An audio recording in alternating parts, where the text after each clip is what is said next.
ജയിലിൽ കിടക്കുന്ന രണ്ട് മലയാളികളായ സ്ത്രീകളുടെ, കന്യാസ്ത്രീകളുടെ രോദനത്തിന്റെ വ്യഥകളുടെ കഥകളാണ് ഈ തെരുവിൽ ഇത്രയും പേരെ ഒരുമിച്ച് കൂട്ടി നിർത്തുന്ന നീതിക്ക് വേണ്ടി നിലവിളിക്കാനിടയാക്കുന്നത്.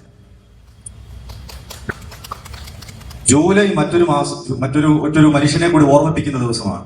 ജൂലൈ 5-ാം തീയതിയാണ് സ്റ്റാൻ സ്വാമി അന്തരിച്ചത്. ഇന്ത്യ കണ്ട ഏറ്റവും പ്രായം കൂടിയ മാവോയിസ്റ്റ് അല്ലെങ്കിൽ തീവ്രവാദി എന്ന് ആരോപിക്കപ്പെട്ട ഒരു മനുഷ്യനാണ് 84 വയസ്സിൽ അന്തരിച്ച സ്റ്റാൻ സ്വാമി. അയാൾ ചെയ്തത്, നമ്മുടെ ഇത് രാജ്യമാണെന്നും മന്ത്രിയാണ് ഭരിക്കുന്നതെന്നൊക്കെ അറിയാവുന്ന ആൾക്കാർ പറഞ്ഞു, ഈ ഏതോ സ്ഥലങ്ങളിൽ ഇരുന്ന് പ്രാർത്ഥിച്ചാൽ മാത്രം പോലെ പുറത്തിറങ്ങണം. മനുഷ്യന് വേണ്ടിയിട്ടാണ് ഈ സ്റ്റാൻ സ്വാമി അധ്വാനിച്ചത്. 3000 പേരെ മാവോയിസ്റ്റുകളാണെന്ന് പറഞ്ഞ് ജയിലിലടച്ചവരുടെ മോചനത്തിന് വേണ്ടി അധ്വാനിച്ച ഒരു പ്രായമുള്ള വന്യവയോധികനെ ഭയപ്പെട്ട ഒരു പ്രത്യയശാസ്ത്രം തന്നെയാണ് നിരന്തരമായി സാധുക്കളായ മനുഷ്യരുടെ സേവനത്തിന് വേണ്ടി അധ്വാനിക്കുന്ന സന്യാസിനിമാരെ കൊല്ലാനും തടങ്കിലാക്കാനും തെളിവുകളില്ലാതെ ദീർഘനാൾ തടവിൽ പാർപ്പിക്കുന്നതിനും യാതൊരു മടിയുമില്ലാതെ അധംപതിച്ച് ഈ രാജ്യത്തെ ഭരിച്ചുകൊണ്ടിരിക്കുന്നത്. അത് പറയുന്നതിന് നിത്ര ഭയം എന്തിനാ? ചെയ്യുന്ന ഒരു കാര്യം, ഈ നാട്ടിൽ സംഭവിച്ചുകൊണ്ടിരിക്കുന്ന ഒരു കാര്യം അവരുടെ മുഖത്ത് നോക്കി പറയാൻ കഴിയാത്തവൻ പിന്നെന്ത് മനുഷ്യനാണ്? അത്രയുമെങ്കിലും പറയാൻ കഴിഞ്ഞിട്ട് പോയി എവിടാന്ന് വെച്ചാൽ മരിക്കാവുന്നേ, അതുപോലും പറയാൻ പറ്റാത്ത പോയി കല്ലറയിലോ കുഴിയിലോ കടന്നു കഴിഞ്ഞാൽ യാതൊരു സമാധാനവും മനസാക്ഷിയുള്ള ഒരു മനുഷ്യനും കിട്ടാൻ പോകുന്നില്ല. അതുകൊണ്ട് നമ്മൾ ഈ തെരുവിൽ ഇവിടെ നിന്ന് ഇന്ന് പറയാൻ ശ്രമിക്കുന്നത്, മനുഷ്യനാകുന്ന മാനവീകരണത്തിന്റെ അധ്വാനത്തിന് വേണ്ടി പ്രയത്നിക്കുന്ന നിരന്തരമായി, ഐസകച്ചൻ സംസാരിച്ചപ്പോൾ പറഞ്ഞു, മതപരിവർത്തനം ആരും ചെയ്യുന്നില്ല, മതപരിവർത്തനം ചെയ്യണം. പണ്ടേ മതത്തെ പരിവർത്തനം ചെയ്തവനാണ് ക്രിസ്തു. മതമെന്ന സങ്കല്പത്തെ തന്നെ മാറ്റിയവനാണ് ക്രിസ്തു. ആ ക്രിസ്തുവിന്റെ മതത്തിലേക്ക് സകല മനുഷ്യരെയും ചേർക്കണം. എന്താ കുഴപ്പം? മനുഷ്യനാകുന്നതിനെ കുറിച്ചാണ് ക്രിസ്തു സംസാരിച്ചത്. മനുഷ്യനാവുക എന്നതാണ് ഏറ്റവും പ്രധാനം. അപമാനവീകരണത്തിന്റെ ഒരു കാലത്ത് മനുഷ്യനാക്കി മാറ്റാൻ വേണ്ടി അധ്വാനിക്കുന്ന ഏതൊരു ശ്രമവും ആത്മീയതയാണ്. അതാണ് മതം. ഇവിടെ ഏതോ പുരാതനമായ കുറേയേറെ സംസ്കാരത്തിൽ മനുഷ്യരെല്ലാം ഒരുമിച്ച് സ്നേഹത്തിൽ കെട്ടിപ്പിടിച്ച് ഉമ്മ വെച്ച് കഴിഞ്ഞിരുന്ന ഒരു ലോകമാണ് ഇന്ത്യ എന്നാണോ നമ്മൾ ധരിക്കുന്നത്? ഒരിക്കലുമല്ല. ഒരു 10, 20, 30, 50, 60 വർഷത്തിന് പിറകിൽ ചില വഴികളിലൂടെ നടന്നാൽ മനുഷ്യനെ തല്ലിയിരുന്നു. ഉപ്പെന്ന് പറഞ്ഞതിന് തല്ലിക്കൊന്ന് കെട്ടിത്തൂക്കിയിട്ടുള്ള നാടാണിത്. അത് പറയാൻ പാടില്ലാത്ത ചില ജാതിയിലുള്ളവർ. അങ്ങനെ ജാതിബോധത്തിന്റെ, മതത്തിന്റെ, വർഗത്തിന്റെ, നിറത്തിന്റെ അടിസ്ഥാനത്തിൽ നിരന്തരമായി മനുഷ്യനെ വേട്ടയാടുകയും അധംപതിച്ച ഒരു ഇരുണ്ട അന്ധകാരത്തിന്റെ സംസ്കാരം നിലനിൽക്കുകയും ചെയ്തിരുന്ന ഒരു നാടിന്റെ പേരാണിത്. അവിടെ നിന്നാണ് മതം എന്ന് പറഞ്ഞാൽ മനസാക്ഷിയുള്ളവനാണെന്നും ഉയർന്നു വരേണ്ട ആത്മീയ ബോധത്തിന്റെ മൂല്യം ഉൾക്കൊള്ളുന്ന ഒന്നാണ്. കുഷ്ഠരോഗിയെ കണ്ടാൽ അത് അവന്റെ വിധിയാണെന്ന് കരുതി തള്ളി അകറ്റിയിരുന്ന ഒരു ഇരുണ്ട കാലത്ത് നിന്ന് അവനെ കഴുകി വെടിപ്പാക്കി ചുംബിച്ച് നെഞ്ചോട് ചേർത്ത് നിർത്തി മനുഷ്യനാണെന്ന് പറഞ്ഞ ഒരു അമ്മയുടെ പേരാണ് മദർ തെരേസ. അവരും ഒരു സന്യാസിനിയായിരുന്നല്ലോ. ഈ ഭാരതം അതിന്റെ പരമോന്നത രക്തം നൽകി ആദരിച്ച ഒരു മനുഷ്യ സ്ത്രീയായിരുന്നു, വനിതയായിരുന്നു. അങ്ങനെയും ഒരു പാരമ്പര്യം ഈ ഭാരതത്തിനുണ്ട്. ഇപ്പോഴവരെ പറ്റി പറയുന്നത് അവർ ചാരവനിതയാണെന്ന്. ചുള്ളിക്കാടിന്റെ ഒരു കവിതയുണ്ട് മദർ തെരേസയെ കുറിച്ച്. കേസെടുക്കുവാണെങ്കിൽ അദ്ദേഹത്തിനെതിരെ എടുക്കണം. നരബലി കൊണ്ട് കുരുതിയാടുന്ന രുധിരകാളിതൻ പുരാണഭൂമിയിൽ പരദേശത്ത് നിന്നൊരു പിറാവു പോൽ പറന്നു വന്നതാം പരമസ്നേഹമേ, ജനകനില്ലാതെ ജനനിയില്ലാതെ മതവും ജാതിയും കുലവുമില്ലാതെ തെരുവിൽ വാവിട്ട് കരയും കുഞ്ഞിനെ ഇരുകൈയാൽ കോരിയെടുത്ത് ചുംബിക്കും മഹാകാരുണ്യത്തിൽ മനുഷ്യരൂപമേ, ഒരു വെളിച്ചത്തിൻ വിമല ജീവിതം വെറുമൊരു ചാരക്കഥയെന്നെണ്ണുന്ന തിമിരകാലത്തിൻ അടിമയായ ഞാൻ നറും മുലപ്പാലിൽ അലക്കിയ നിൻ തിരുവസ്ത്രത്തുമ്പിൽ നിണം പുരണ്ടൊരൻ കരം തുടച്ചോട്ടെ.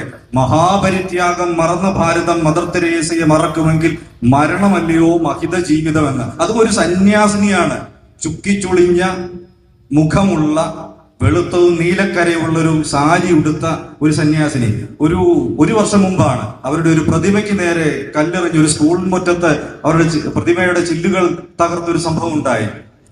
മദർ തെരേസയ്ക്ക് ഉള്ളത് കിട്ടി. പക്ഷേ മദർ തെരേസയുടെ പാവങ്ങൾക്കുള്ള കല്ലുകൾ ശേഖരിച്ചുകൊണ്ട് നടക്കുന്നവർ ഇപ്പോഴും നിരന്തരമായി മനുഷ്യരെ വേട്ടയാടുകയാണ്. മനുഷ്യനാകാൻ പറ്റണം. മുറിവേറ്റ് ശരീരം മുഴുവൻ ചോരയായി, വിവസ്ത്രനായി, ഈ ബജ്രംഗ് ദളുകാര് കഴിഞ്ഞ ദിവസം പോലീസ് സ്റ്റേഷനിൽ ചെന്ന് സിസ്റ്റേഴ്സിനെ ഭേദ്യം ചെയ്തതുപോലെ, ആൾക്കൂട്ട വിചാരണ ചെയ്തതുപോലെ ഒരു മനുഷ്യനെ 12,000 വർഷം മുമ്പ് ഒരിടത്ത് നിർത്തി, ഒരു കൽത്തുറങ്കലിൽ. അയാളെ നോക്കിയിട്ട് ആ വിധി പറയാൻ നിന്നവൻ പറഞ്ഞു, ഇതാ മനുഷ്യനെന്ന്. ഈ മുറിവേറ്റ, ഈ ചോര ഒലിപ്പിക്കുന്ന, വേദനിക്കുന്ന, മനസ്സ് കൊണ്ട് പിടയുന്ന ഈ സന്യാസിനികൾ, അവരെ നോക്കി നമുക്ക് പറയാം, ഇതാ 2 മനുഷ്യ സ്ത്രീകൾ. അവർ അധ്വാനിക്കുന്നത് വഴി നടക്കാൻ പറ്റാത്ത, അക്ഷരാഭ്യാസം ഇല്ലാത്ത, നേരാവണ്ണം ഭക്ഷണം കഴിക്കാൻ സാധിക്കാത്ത ആദിവാസികൾക്കും ദളിതർക്കും വേണ്ടിയിട്ടാണ്. അതിന് പ്രേരിപ്പിക്കുന്നത് ഒരൊറ്റ ശക്തിയുള്ളൂ, അവർക്ക് ക്രിസ്തുവിലുള്ള വിശ്വാസം. അവർ കണ്ട മുറിവേറ്റ ക്രിസ്തുവിനെ അവർ ഏറ്റവും അടിസ്ഥാന വർഗത്തിലുള്ള, ഏറ്റവും ഭൂമിയുടെ മടിത്തട്ടിനോട് ചേർന്ന് മല്ലിടുന്ന മനുഷ്യനിൽ അവർ കാണുന്നു. അതാണ് അവർ ചെയ്യുന്ന പാതകം. അതുകൊണ്ട് ഇത്തരം പീഡനങ്ങൾ കൊണ്ട്, ഇത്തരം മുഖം മറയ്ക്കുന്ന നാട്യങ്ങൾ കൊണ്ട്, കാപട്യങ്ങൾ കൊണ്ട്, നിരന്തരമായി പറയുന്ന നുണകൾ കൊണ്ട്, വെറുപ്പിന്റെ കടുത്ത വ്യാപാരം കൊണ്ട് ഈ നാടിനെ ഇല്ലാതാക്കാമെന്നും നിരന്തരമായി ഇതിന്റെ പണവും ആസ്തിയും കുറച്ചു പേർ വിൽക്കുകയും കുറച്ചു പേർ വാങ്ങുകയും ചെയ്തുകൊണ്ട് കൂടുതൽ കാലം ഈ അന്ധകാരത്തിന്റെ വിപണനം കൊണ്ട് ഇവിടെ ജീവിക്കാമെന്ന് കരുതുന്ന ഇത്തരം ആസുര ശക്തികളുടെ അവസാനം അവർ തന്നെ കുഴിക്കുന്ന കുഴികളിൽ അവർക്കുണ്ടാവുമെന്ന് മനുഷ്യത്വത്തിൽ വിശ്വസിക്കുന്ന ഏതു മനുഷ്യനും ഇപ്പോൾ തിരിച്ചറിയുന്ന കാലമാണിത്. മാനവീകരണമാണ് മുഖ്യം. മനുഷ്യനാകാൻ പറ്റണം.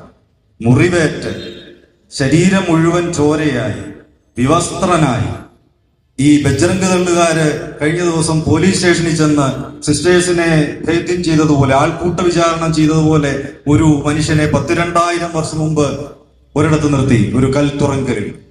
അയാളെ നോക്കിയിട്ട് ആ വിധി പറയാൻ നിന്നവൻ പറഞ്ഞു, ഇതാ മനുഷ്യനെന്ന്. ഈ മുറിവേറ്റ, ഈ ചോര ഒലിപ്പിക്കുന്ന, വേദനിക്കുന്ന, മനസ്സ് കൊണ്ട് പിടയുന്ന ഈ സന്യാസിനികൾ, അവരെ നോക്കി നമുക്ക് പറയാം, ഇതാ 2 മനുഷ്യ സ്ത്രീകൾ. അവർ അധ്വാനിക്കുന്നത് വഴി നടക്കാൻ പറ്റാത്ത, അക്ഷരാഭ്യാസം ഇല്ലാത്ത, നേരാവണ്ണം ഭക്ഷണം കഴിക്കാൻ സാധിക്കാത്ത ആദിവാസികൾക്കും ദളിതർക്കും വേണ്ടിയിട്ടാണ്. അവരുടെ ആ പ്രവർത്തനം നടത്തുന്നത് അവർക്ക് കുറേയേറെ ആളുകളെ അവരുടെ മതത്തിലേക്ക് ചേർത്ത് അതിന്റെ സർട്ടിഫിക്കറ്റ് വാങ്ങിയിട്ട് വേറെ എവിടെയെങ്കിലും പോയി കുറച്ച് പണം വാങ്ങാനല്ല. അവരെ അതിന് പ്രേരിപ്പിക്കുന്നത് ഒരൊറ്റ ശക്തിയുള്ളൂ, അവർക്ക് ക്രിസ്തുവിലുള്ള വിശ്വാസം. അവർ കണ്ട മുറിവേറ്റ ക്രിസ്തുവിനെ അവർ ഏറ്റവും അടിസ്ഥാന വർഗത്തിലുള്ള, ഏറ്റവും ഭൂമിയുടെ മടിത്തട്ടിനോട് ചേർന്ന് മല്ലിടുന്ന മനുഷ്യനിൽ അവർ കാണുന്നു. അതാണ് അവർ ചെയ്യുന്ന പാതകം. നിരന്തരമായി പറയുന്ന നുണകൾ കൊണ്ട്, വെറുപ്പിന്റെ കടുത്ത വ്യാപാരം കൊണ്ട് ഈ നാടിനെ ഇല്ലാതാക്കാമെന്നും നിരന്തരമായി ഇതിന്റെ പണവും ആസ്തിയും കുറച്ചു പേർ വിൽക്കുകയും കുറച്ചു പേർ വാങ്ങുകയും ചെയ്തുകൊണ്ട് കൂടുതൽ കാലം ഈ അന്ധകാരത്തിന്റെ വിപണനം കൊണ്ട് ഇവിടെ ജീവിക്കാമെന്ന് കരുതുന്ന ഇത്തരം ആസുര ശക്തികളുടെ അവസാനം അവർ തന്നെ കുഴിക്കുന്ന കുഴികളിൽ അവർക്കുണ്ടാവുമെന്ന് മനുഷ്യത്വത്തിൽ വിശ്വസിക്കുന്ന ഏതു മനുഷ്യനും ഇപ്പോൾ തിരിച്ചറിയുന്ന കാലമാണിത്. ഒരു വെള്ളം കുടിക്കാൻ ജയിലിൽ പാർക്കിൻസൺസ് രോഗമുള്ളത് കൊണ്ട് സിപ്പറോ സ്ട്രോയോ ചോദിച്ചിട്ട് അത് അനുവദിക്കാൻ നമ്മുടെ പരമോന്നത കോടതിക്ക് കുറേയേറെ കാലം വേണ്ടി വന്നു. അപ്പോഴേക്കും അയാൾ മരിച്ചു. പക്ഷേ ഏതെങ്കിലും ഒരു ബോളിവുഡ് നടന്റെയോ നടിയുടെയോ മോർഫ് ചെയ്ത ചിത്രത്തിന്റെ ഉറവിടം ഏതെന്ന് കണ്ടെത്താൻ പാതിരാത്രി കോടതി കൂടിയിട്ട് അവര് വിധി പറയും. ആരൊക്കെയാണ് ഈ വിധിയുടെ, നീതിയുടെ നിയോഗം ഏറ്റെടുക്കുന്നത്? നമ്മൾ വിശ്വസിക്കുന്നത് ഭരണഘടനയിലാണ്, നമ്മൾ വിശ്വസിക്കുന്നത് ജനാധിപത്യത്തിലാണ്, നമ്മൾ വിശ്വസിക്കുന്ന അടിസ്ഥാനപരമായ മനുഷ്യ നന്മയിലാണ്. ഇതിന്റെ പേരാണ് ആത്മീയത. ഈ നന്മ ഇല്ലാതാക്കുന്ന കടുത്ത കാലത്തിന്റെ, ഈ കെട്ടകാലത്തിന്റെ മുനമ്പിൽ നിന്നുകൊണ്ട് നമുക്ക് ഉറക്കെ പറയാനുള്ളത് ഒന്ന് മാത്രമാണ്: ഇവർ നടത്തുന്ന മതപരിവർത്തനം മനുഷ്യനിലേക്കുള്ള പരിവർത്തനമാണ്. അതെല്ലാ കാലത്തും ഉണ്ടാവണം. മനുഷ്യ പരിവർത്തനത്തിന് വേണ്ടി ക്രൈസ്തവ സന്യാസിനിമാർ നിരന്തരമായി നിലകൊള്ളും.